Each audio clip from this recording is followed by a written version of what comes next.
제가 오면서 생각하니까 크게 두 가지 감사한 생각이 들어요.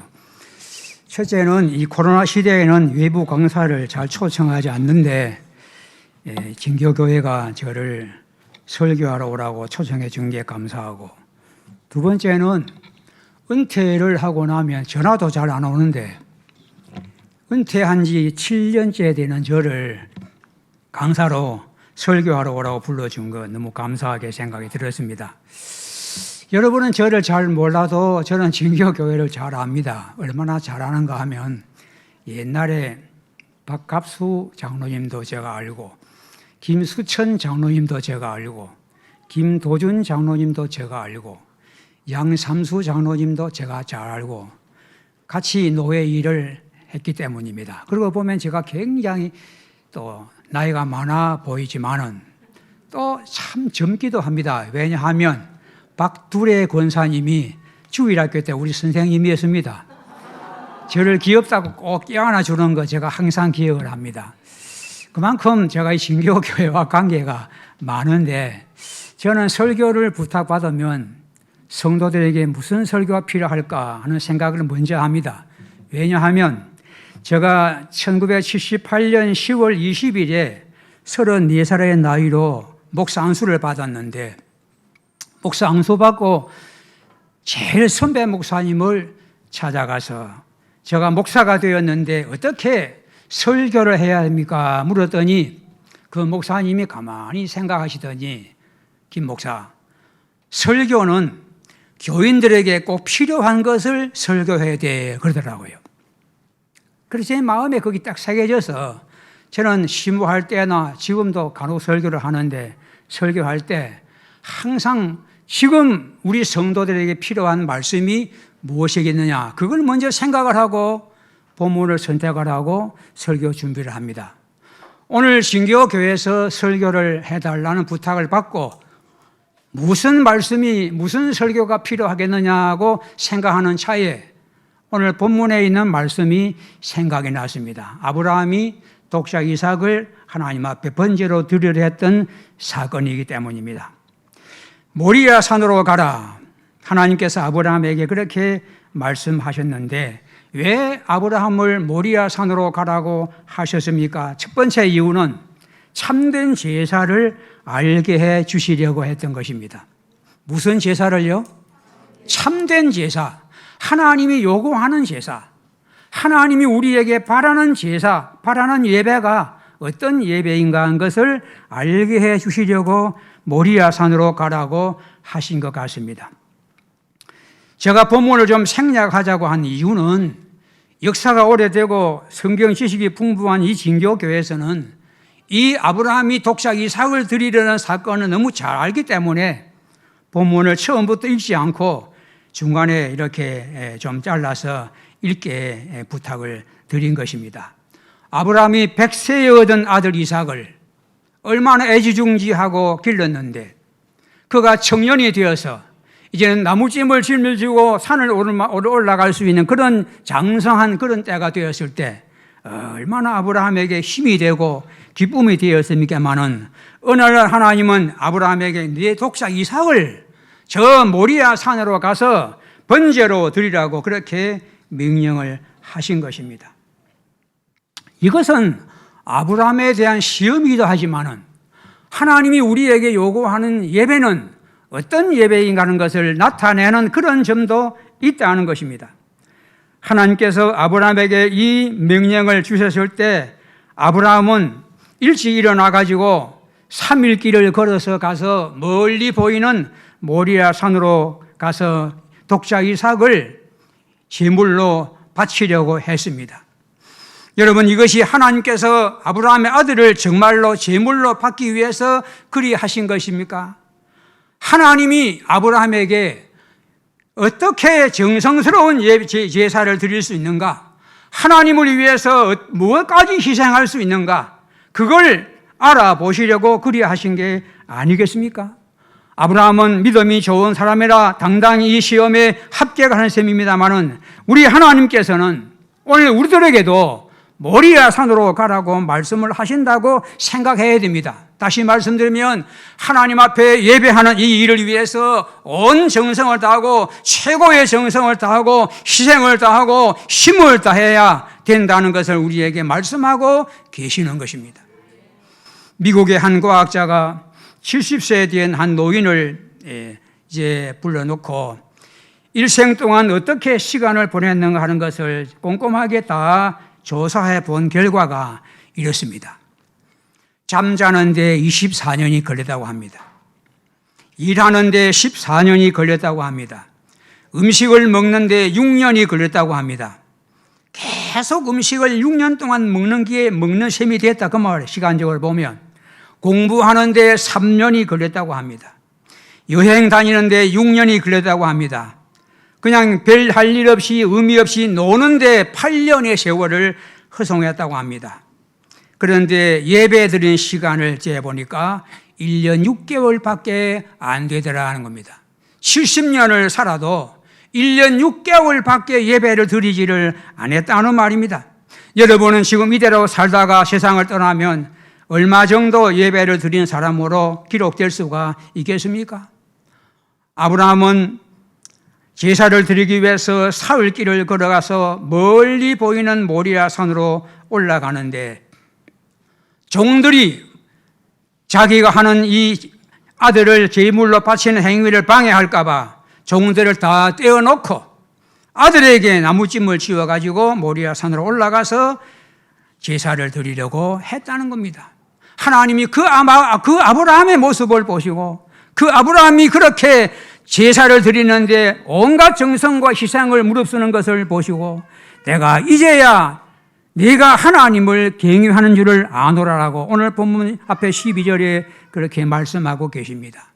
하나님은 우리가 얼마나 정성을 들여서 예배를 드리는가, 예배를 드리기 위해서 얼마나 시간과 몸과 정성과 재물을 드리는가, 이걸 보시기를 원하시고 최고의 제사를 받으시기를 요구하고 계신다는 것입니다. 어떤 사람이 예배에 참석하는 교인을 분석을 해보았다고 합니다. 첫째, 예배를 보러 오는 사람이 많다는 겁니다. 영화를 보러 가듯이, 무슨 쇼를 보러 가듯이, 무슨 강의를 들으러 가듯이 설교를 듣고 찬양을 하고 이렇게 모든 걸 보러 오는, 예배를 보는 사람이 대부분이라고 합니다. 두 번째로는 예배를 때우러 오는 사람이 있다는 겁니다. 예배를 때우러 온다는 말이 무슨 말입니까? 가기는 싫은데 안 가면 목사님이 전화 올 거고 또 안 가면 신방 올 거고 그럴 바에야 가서 때우고 오는 게 좋겠다. 눈 도장을 찍고 있는 게 좋겠다. 그렇게 해서 참석하는 사람이 있다고 합니다. 그러나 마지막으로는 예배를 드리러 오는 사람이 있다는 겁니다. 기도를 드리기 위해서, 찬송을 하나님 앞에 드리기 위해서, 헌금을 드리기 위해서, 마음과 뜻을 드리기 위해서, 몸도 제물로 드리기 위해 오는 사람이 참 예배자라는 것입니다. 진교회의 성도 여러분, 여러분은 정말 예배를 드리러 오는 사람이 되기를 주의 이름으로 축복합니다. 아브라함처럼 아들을 드리고 시간을 드리고 땀을 드리고 노력을 드리는 이런 제사를 오늘도 하나님이 요구하고 계시는데 한국 교회는 예배에 점점 소홀해지는 것이 얼마나 큰 문제라는 것입니다. 이 코로나 시대에 예배가 무너진 교회가 얼마나 많습니다.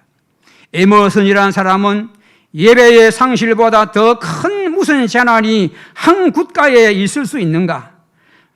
예배가 무너지고 예배가 상실되면 큰 재난이 온다고 했습니다. 메크롤이라는 사람은 이스라엘 백성이 안식일을 잊었을 때에 바벨론의 침략을 당해 포로가 되어서 70년 동안 성전을 잃어버리는 슬픔을 겪어야 했고, 프랑스가 주의를 잊어버리고 세상 향락에 취해 살다가 나폴레옹의 칼날에 무릎을 꿇어야 했으며, 영국이 주의를 잃고 세소가 될 때 히틀러의 군대에 의하여 많은 청년들이 피를 흘려야 했다고 그렇게 기록을 했습니다.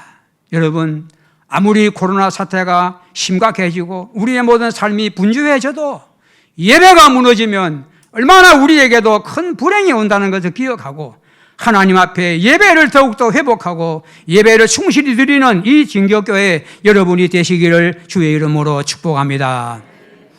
모리아 산으로 가라. 하나님께서 아브라함에게 하신 말씀의 이유는 여호와 이레의 은혜를 깨닫게 하려고 그리 하신 것입니다. 한번 따라합니다. 여호와 이레. 여호와 이레가 무슨 말입니까? 일방적으로 알고 있는 뜻은 여호와가 준비해 주신다는 그런 뜻이라고 생각합니다. 그러나 정확한 뜻은 오늘 본문에 있는 대로 여호와의 산에서 준비되리라는 뜻이라고 했습니다. 여호와의 산에서 준비되리라는 그런 뜻이라고 했습니다. 여러분, 여호와의 산에서 준비되리라. 여호와의 산이 어느 산입니까? 여호와의 산이 모리아 산입니다. 여호와의 산이 하나님이 아브라함에게 독자 이삭을 드리려 했던 그 산입니다.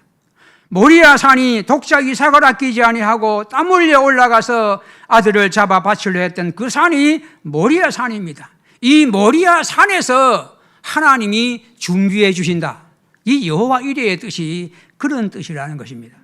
아브라함이 하나님의 명령을 서슴없이 순종하려 할 때 아브라함이 사정없이 자기 아들을 아낌없이 바치려고 칼을 찌르려고 할 때 하나님이 다급해서 아브라함아 아브라함아 그렇게 영거푸 아브라함을 부르고 제지를 시키고 아브라함이 그 아들을 잡지 못하게 하고 한 수양을 준비해 놨다가 아브라함에게 그것을 발견하게 하심으로 아브라함이 아들을 살리고 수양을 대신해서 제물로 바쳤습니다.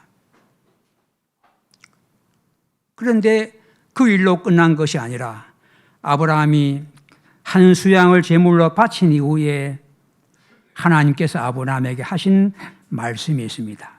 오늘 본문 말씀 15절부터 17절까지 18절까지 한번 더 읽어보겠습니다. 15절부터 여호와의 사자가 하늘에서부터 두 번째 아브라함을 불러 이르시되 여호와께서 이르시기를 내가 나를 가리켜 맹세하노니 네가 이같이 행하여 네 아들 네 독자라도 아끼지 아니하였은즉 내가 네게 큰 복을 주고 네 씨가 그 크게 번성하여 하늘의 별과 같고 바닷가의 모래와 같게 하리니 네 씨가 그 대적의 성문을 차지하리라. 또 네 씨로 말미암아 천하 만민이 복을 받으리니 이는 네가 나의 말을 준행하였음이니라 하셨다 하니라. 여러분, 여호와 이레는 하나님께서 이 산에서 아브라함을 위해서 뭘 준비해 주신다는 것인데 아들을 대신하여 양을 준비해 주실 뿐 아니라 자손 만대의 큰 축복과 예수 그리스도 메시아의 축복까지 준비해 주시는 그런 말씀을 아브라함에게 해 주셨다 하는 말입니다. 여러분, 저는 어릴 때부터 목사가 되는 게 꿈이었어요. 제가 왜 진교교회에 돌아가신 장로님들을 아는가 하면은 1960년도 초반에 진주노예 성경학원이 진주 중부교회에서 하다가 그 교회가 건축 문제로 진교교회로 장사를 옮겨온 일이 있었습니다. 그때 제가 성경을 배워보기 위해서 이 진교교회에서 하고 있는 성경학원에 입학을 해서 1년 동안 공부한 일이 있습니다. 그런데 참 감사한 것은 그때 제가 그 여러 목사님들을 만났는데 제가 군대에 갔다가 와서 열흘째 되는 날 우리 횡천교회가 우리 모교회인데 횡천교회에서 그때는 전도사님이 계셨는데 당회장 목사님 북천교회 김우진 목사님이었는데 이 성경학교의 공강복음을 가르친 분이거든요. 그래서 제가 군대 제대와 딱 만날 때 딱 저를 보더니 김 선생 이번 주일부터 청암교회 전도사로 나가라 그러는 거예요. 그때는 제대할 때 머리를 깎고 제대했습니다. 왜 그런지 모르지만은 머리를 빡빡 깎고 있는 이 24살짜리 청년을 보고 전도사로 나가라 그렇게 하셔서 제가 아이고 목사님 제가 무슨 전도사를 합니까? 그랬더니 내가 보기 할만하니까 가라 하는 거니까 잔소리 말고 가라 딱 그리 하시는데 그래서 제가 전도사로 나갔는데 지금 가만히 생각하면 하나님이 다 준비해 놨던 게 아닌가 싶어요. 다 준비해 놨던 게 아닌가. 여러분, 저는 그 결혼을 할 때도 제가 저 오부교회 총각 전도사라고 있을 때, 산청에 있을 때 금진교회 전도사가 친구였는데, 그 친구가 좋은 아가씨가 있다고, 사목감이 좋다고, 중매를 한다고 그래서 할 수 없이 제가 선보기로 하고 월요일 날 선보기로 선을 보러 가기로 했습니다. 근데 월요일 날 아침이 되니까 주일 지켜나 좀 피곤하기도 하고 좀 늦잠을 자고 싶고 그래서 꿈을 대고 있는데 누가 문을 두드리는 거예요. 이 아침에 누가 문을 두드리나 하고 문을 열어보니까 옥정교회 전도사 친구가 온 거예요. 교통도 불편한 그 당시에는 옥정교회에서 산청 오부까지 올라면 새벽 일찍 나섰을 건데 이른 아침에 웬일이냐 물었더니 잔소리 하지 말고 내가 따라가자고요. 어디를 가자 말이냐? 옥정으로 가자고요. 오늘 나 선보러 가기 위해서 약속한 날은 못 간다. 선보러 가도 나 따라가자고. 어떻게 잡아 끄는지 그러면 내 생각에 옥정 갔다가 선보러 금진으로 가면 되겠구나 생각하고 끌려갔는데 가서 보니까 안면이 있는 아가씨예요. 이 신주 성경학원을 진교교회에서 할 때 같이 공부한 아가씨예요. 그 아가씨를 보니까 마음이 확 바뀌는 거예요. 그래서 약속을 하고 금진교회를 안 갔습니다.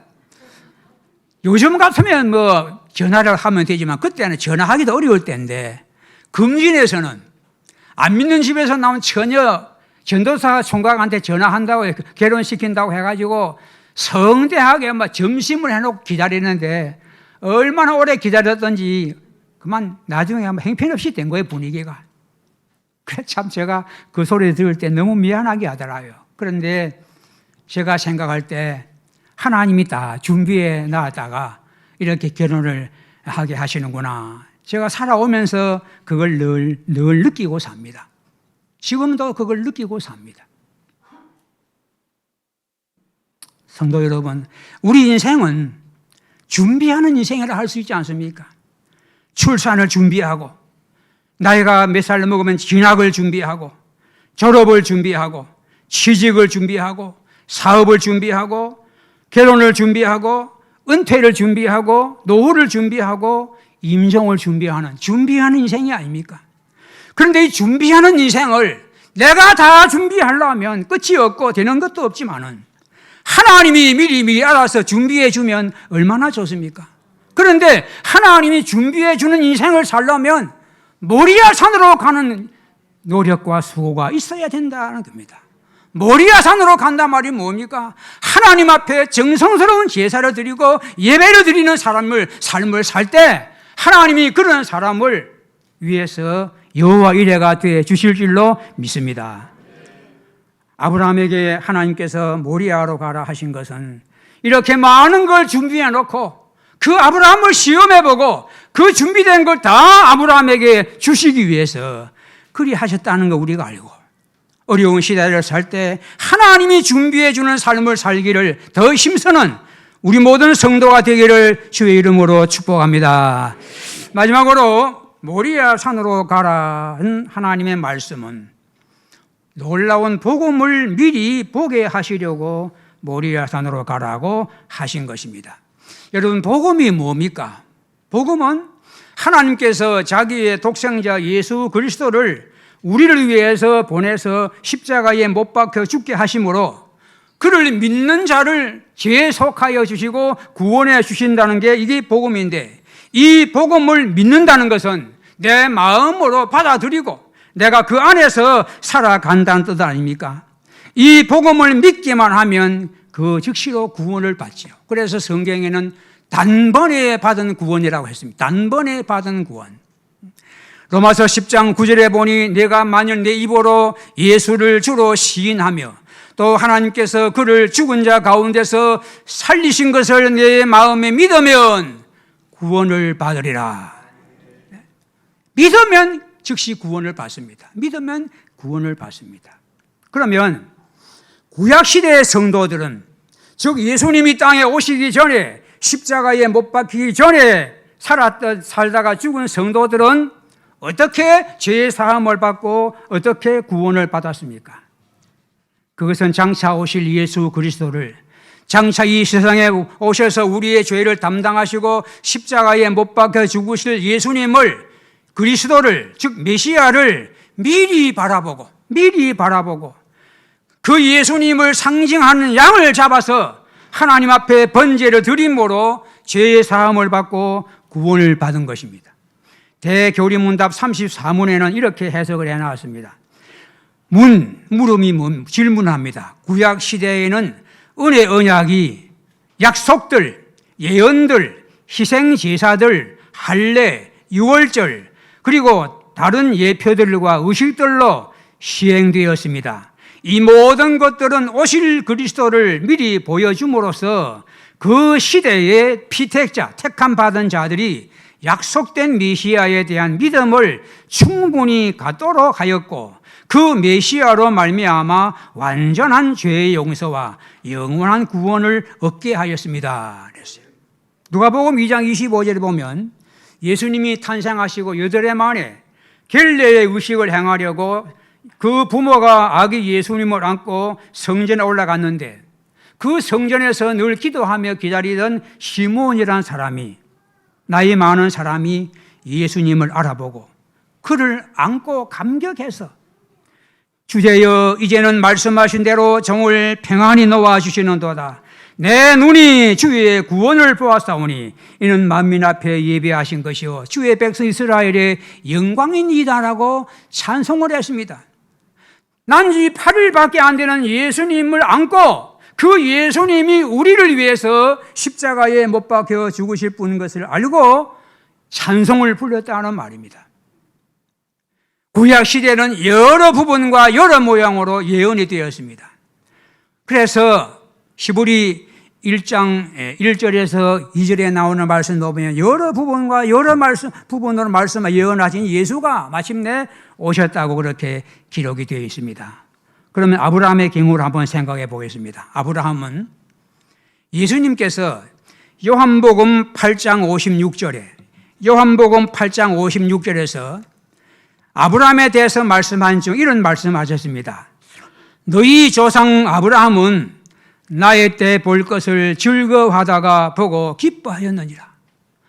너희 조상 아브라함은 나의 때 볼 것을 즐거워하다가 보고 기뻐하였느니라고 했습니다. 무슨 뜻입니까? 아브라함이 예수님이 십자가에 못 박혀 죽으실 것을 미리 바라보았다는 것입니다. 그렇다면 언제 그걸 바라보고 깨달았느냐? 린스키라는 박사는 요한복음 8장 58절을 해석할 때 아브라함이 나의 때 볼 것을 즐거워하다가 보고 기뻐했다는 이 말씀은 창세기 22장 14절을 회상시켜 주는 바가 있다. 여호와 이레인데 이것은 주의 산에서 보게 되리라는 뜻이라고 하면서 아브라함이 모리아 산에서 자기 아들을 살리고 양을 잡아 제사를 드릴 때, 그리고 하나님으로부터 내 씨가 천하 만민으로부터 복을 받게 할 것이라는 이 말씀을 들을 때 아브라함이 미리 그걸 내다보았다는 겁니다. 장차 하나님의 아들이 우리를 대신해서 이 땅에 오시고 십자가에 못 박혀 죽으시고 구원하심으로 많은 아브라함의 후손들을, 믿음의 후손들을 구원해 주실 것이구나, 이걸 보고 기뻐했다는 것입니다. 그때 예수님이 천국에 계시면서 그걸 아브라함이 모리아 산 위에서 기뻐하는 모습을 지켜보고 계셨다는 것입니다. 예수님이 직접 하신 말씀인 것입니다. 여러분, 아브라함은 자기 아들을 살렸다는 그 기쁨보다도 자기 아들을 살린 기쁨도 크지만은 그 일을 통해서 깨달은 것은 하나님이 자기 아들을 우리를 위해 십자가에 못 박혀 죽게 하심으로 우리를 구원하실 것을 보고 더 기뻐했다는 것입니다. 여기에 복음의 기쁨이 있습니다. 여기에 우리가 예수를 믿는 즐거움이 있습니다. 여기에 우리가 천국을 바라보고 확신하고 소망할 수 있는 기대가 있습니다. 저와 여러분이 이런 예수님을 믿고 얼마나 기쁨으로 살아야 될 것을 오늘 아브라함은 우리에게 보여주셨다는 생각이 듭니다. 여러분, 한국의 초창기 교회는 참 기쁨이 충만했습니다. 아니, 우리 어릴 때만 해도 너무너무 교회가 기뻤습니다.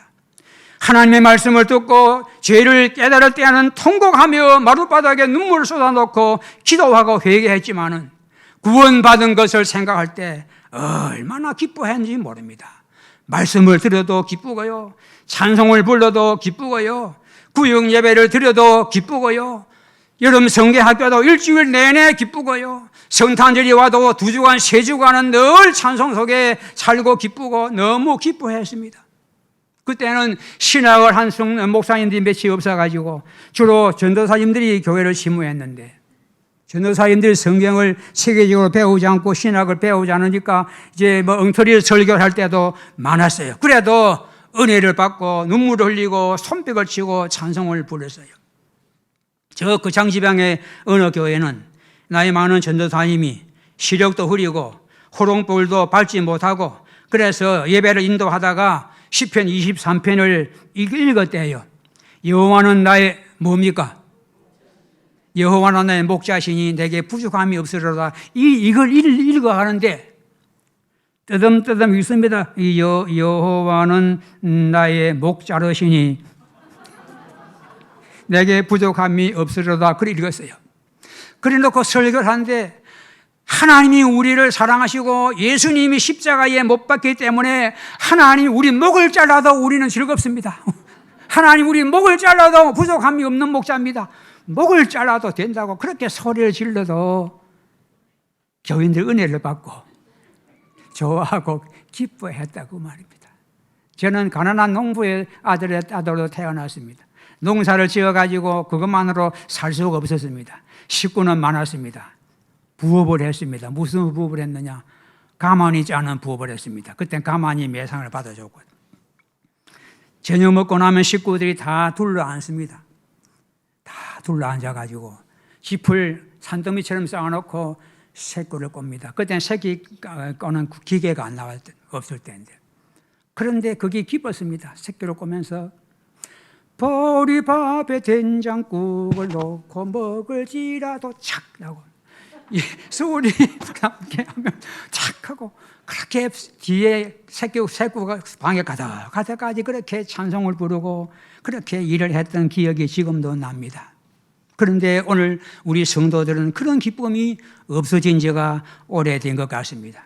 이 신교계에 오니까 그래도 찬양이 살아있다는 생각이 들어서 참 감사합니다만은 우리 성도들의 입에 찬송이 끊어지고 찬미가 끊어진 지가 얼마나 오래되었습니까? 왜? 살아가는 게 너무 힘들고 어려워서 그렇다고들 합니다만 신앙이 죽어감으로 그런 겁니다.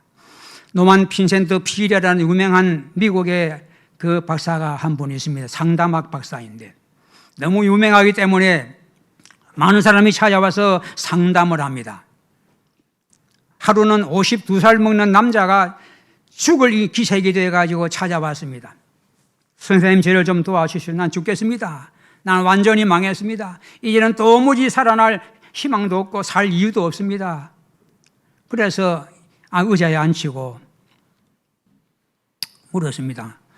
뭐가 그렇게 힘듭니까? 뭐가 그렇게 아직 보니 나이가 50 정도밖에 안 됐는데 그렇게 못 살겠다고 여다닙니까? 아이고 목사님 저런 박사님 저런 완전히 사업에 망해가지고요. 이제 나이도 있고 해가지고 재기할 능력도 없고 그런 여지도 못 되고 완전히 망하고 이제는 우리 집도 다 이제 앞으로 망하게 생겼습니다. 어쩌면 좋습니까? 그래요. 그러면 뭘 얼마나 망했는지 한번 적어놔 봅시다 하고 종이와 펜을 가져와가지고 내가 묻는 걸 충실히 대답을 하고 보십시오. 부인이 있습니까? 예, 결혼한 지 30년째 아내가 있는데 참 착하고 성실합니다. 그래요. 자녀가 있습니까? 예, 일남 2녀가 있는데 성실하게 잘 공부도 하고 있습니다. 친구가 있습니까? 예, 정말 의리 있는 친구가 몇 명 있습니다. 건강 어떻습니까? 건강은 자신 있습니다. 지금까지 병원에 가본 일도 없습니다. 그래요. 미국의 시민권을 갖고 있습니까? 우리 조상 대대로 미국 사람입니다. 마지막으로 묻습니다. 하나님을 믿습니까? 예, 저는 부모 때부터 모태신앙으로 하나님을 믿습니다. 그때 필 박사님은 탁자를 치면서 호통을 쳤습니다. 당신이 다 잃어버리고 다 망했다고 하는데 뭘 망했다는 겁니까? 착한 아내도 있고 성실한 자녀도 있고 우리 있는 친구도 있고 건강도 있고 미국이라는 나라의 시민권도 있고 무엇보다도 하나님을 믿는 믿음이 있다면서 무엇을 잃었다고 그렇게 실망을 하고 야단합니까? 한바탕 야단을 쳤더니 이 사람이 정신을 가만히 차리고 생각해 보니까 진짜 좋은 게 다 남아있거든요. 그래서 용기를 가지고 집으로 돌아갔다는 그런 이야기가 있습니다. 에드워드 모트라는 사람은 영국 사람인데요. 특별한 지식도 없고 기술도 없어서 37살 될 때까지 캐비넷을 만드는 공장에서 이 철판을 망치로 두드려 펴는 그 작업만 계속했습니다. 오늘도 철판을 펴고 내일도 망치를 두드리고 계속 그 일을 하니까 뭐 기술이 늘어나는 것도 아니고 월급이 올라가는 것도 아니고 나이는 점점 들어가고 이래서 뭘 하느냐 실망이 되었습니다. 힘이 없었습니다. 아무 힘 없이 희망 없이 하루하루를 살다가 어느 날 퇴근을 하면서 보니까 어느 길가에 있는 작은 교회에 찬송 소리가 들려오더랍니다. 무슨 사람들이 저렇게 즐거워 찬송을 부르고 있나 하고 슬그머니 가보니까 마침 거기에는 존 하야트 목사님이란 유명한 목사님이 와서 부흥회를 하고 있더랍니다. 그래서 여기 한번 들어가 보자 하고 들어가서 저 뒷자리에 앉아있는데 이 사람이 말씀의 은혜를 받게 된 거예요. 그래서 성령을 경험하게 된 거예요. 성령을 경험하고 나니까 얼마나 마음이 즐거워서 그 다음부터는 너무 즐거워서 늘 찬송 부르며 망치를 하는데 그게 일기차게 어떻게 쓴 게 있는가 하면 이제 내 망치는 노래하기 시작했다. 이제 내 망치는 이제 춤을 춘다. 그리고 내 눈동자는 생기가 돌고 내 마음속에는 생수가 솟구친다. 이것은 예수님께서 내 마음에 오셨기 때문이라 그런 일기를 짓기도 했습니다. 즐겁게 일을 하다 보니까 공장을 인수할 수 있는 계기가 와서 그 공장을 인수해가지고 또 찬송 부르며 일을 하다 보니까 큰 돈을 모으게 되었는데 그가 55세 때 가가지고 가만히 되돌아보니까 내가 37살 때까지 희망을 잃고 살던 나를 이렇게까지 성공시켜 주신 하나님 은혜를 내가 무엇으로 보답해야 되겠느냐. 나도 모든 재산을 다 정리하고 목사가 돼가지고 이 기쁜 복음을 다른 사람에게도 전해줘야겠다. 그런 마음이 일어나게 돼서 모든 공장과 재산을 다 팔고 런던 벤두리에다가 좋은 위치에다가 교회당 하나 지어가지고 신학 공부를 해가지고 마침내 목사가 되었는데 목사가 되고 나서도 늘 찬송을 부르다 보니까 나도 찬송을 하나 지어보자 그런 생각이 나서 그가 찬송을 몇 곡을 지었는데 그 중에 한 곡이 우리 찬송가에 올라와 있어요. 그게 몇 장인가 하면 488장입니다. 이 몸의 소망 무언가. 이 찬송 한번 부르고 마치도록 하겠습니다. 488장.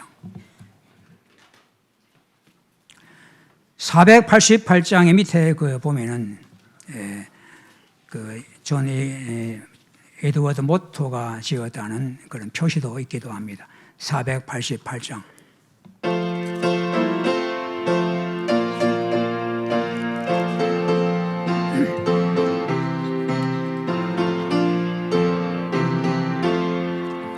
이 몸의 소망 무언가 우리 주 예수뿐일세 우리 주 예수밖에는 믿으리 아주 없도다. 주 나의 반석이시니 그 위에 내가 서리라 그 위에 내가 서리라. 무섭게 바람 부는 밤 물결이 높이 설렐 때 우리 주 크신 은혜에 소망의 닻을 주리라. 주 나의 반석이시니 그 위에 내가 서리라 그 위에 내가 서리라. 세상에 믿던 모든 것 끊어질 그날 되어도 주의 언약 미사와 내 소망 더욱거리라. 주 나의 반석이시니 그 위에 내가 서리라. 그 위에 내가 서리라. 바라던 천국 올라가 하나님 앞에 배울 때 주의 의를 힘입어 어여시 바로 서리라. 주 나의 반석이시니 그 위에 내가 서리라. 그 위에 내가 서리라. 얼마 전에 정판순 목사님이 소천사시다는 소리를 듣고 제가 가만히 생각해 보니까 제게 하신 말씀이 하나 기억이 났습니다. 은퇴 후에 총회에 오셔서 저를 만나서 인사를 드렸더니 김 목사 이제 몇 년 남았네? 그러다고요. 한 5년 남았습니다. 5년 절대 조기 은퇴하지 말고 끝까지 심우해라. 5년 푸듯한다. 5년 세월 금방 지나간다. 그런 말씀을 해 주시더니 얼마 전에 세상을 떠났는데 제가 5년이 푸듯 지나가고 은퇴를 하고 7년도 푸듯 지나가고 이제 제가 생각해 볼 때 앞으로 세상이 얼마나 살려나 참 이제 우리의 소망은 천국밖에 없구나 하는 것을 종종 기억합니다. 사랑하는 성도 여러분, 하나님께서 아브라함에게 모리아 산으로 가라는 말씀을 하셨는데 이것이 왜 성경에 기록되었습니까? 하나님께서는 지금 우리에게도 같은 말씀을 하고 계신다는 것을 우리가 알아야 됩니다. 모리아 산으로 가라. 정성스러운 예배를 드리는 삶을 살아가기를 힘쓰기를 바랍니다. 힘쓰고 애쓰고 하나님을 잘 섬기면 하나님께서 여호와 이레로 우리에게 은혜 베풀어 주실 줄로 믿으시기 바랍니다. 삶이 힘들고 세상이 더 험악해져도 예수 그리스도를 통해서 우리를 구원해 주신 주님께서 우리를 위하여 천국을 예비하고 기다리고 계신다는 이 사실을 확신함으로 낙심하지 아니하고 힘차게 즐겁게 기쁘게 살아가는 우리 모든 성도가 되시기를 주의 이름으로 축복합니다. 기도하겠습니다. 하나님